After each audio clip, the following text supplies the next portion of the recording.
Morning of September 11th, 2001, 19 men armed with box cutters directed by a man on dialysis in a cave fortress halfway around the world using a satellite phone and a laptop directed the most sophisticated penetration of the most heavily defended airspace in the world, overpowering the passengers and the military combat-trained pilots on 4 commercial aircraft before flying those planes wildly off course for over an hour without being molested by a single fighter interceptor. These 19 hijackers, devout religious fundamentalists who like to drink alcohol, snort cocaine, and live with pink-haired strippers, managed to knock down 3 buildings with 2 planes in New York. While in Washington, a pilot who couldn't handle a single-engine Cessna was able to fly a 757 in an 8,000-foot descending 270-degree corkscrew turn to come exactly level with the ground, hitting the Pentagon in the Budget Analyst Office where DoD staffers were working on the mystery of the $2.3 trillion that Defense Secretary Donald Rumsfeld had announced missing from the Pentagon's coffers in a press conference the day before, on September 10th, 2001. Luckily, the news anchors knew who did it within minutes. Osama bin Laden. The pundits knew within hours. Osama bin Laden. The administration knew within the day. Terrorists who committed these acts and those who harbored them. And the evidence literally fell into the FBI's lap. That a hijacker's passport was found blocks from the World Trade Center crash site, if you can believe that. But for some reason, a bunch of crazy conspiracy theorists demanded an investigation into the greatest attack on American soil in history.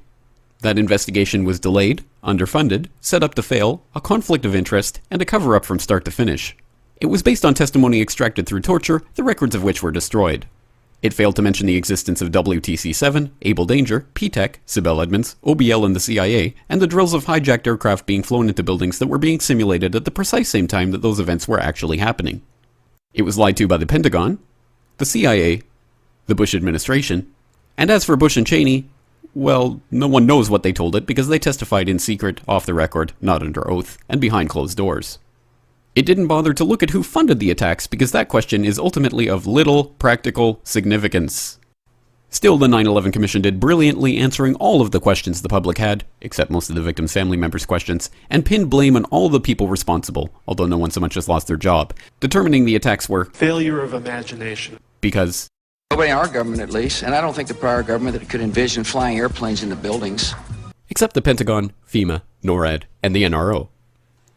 The DIA destroyed 2.5 terabytes of data on Able Danger, but that's okay because it probably wasn't important.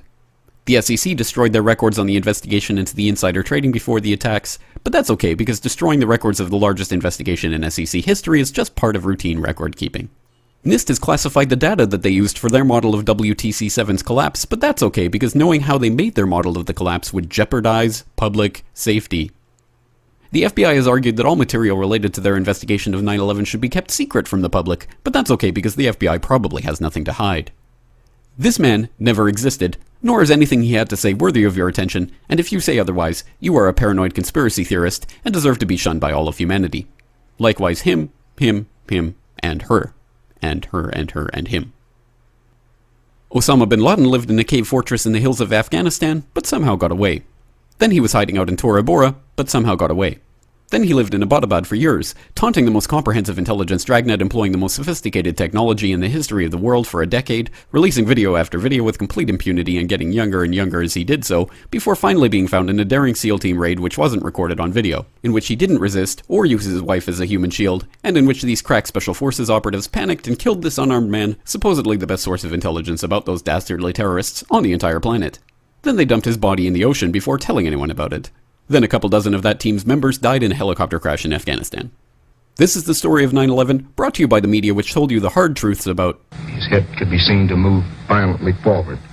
And they took the babies out of the incubators. And mobile production facilities. And the rescue of Jessica Lynch.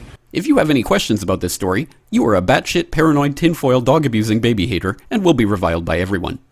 If you love your country and or freedom, happiness, rainbows, rock and roll, puppy dogs, apple pie, and your grandma, you will never ever express doubts about any part of this story to anyone.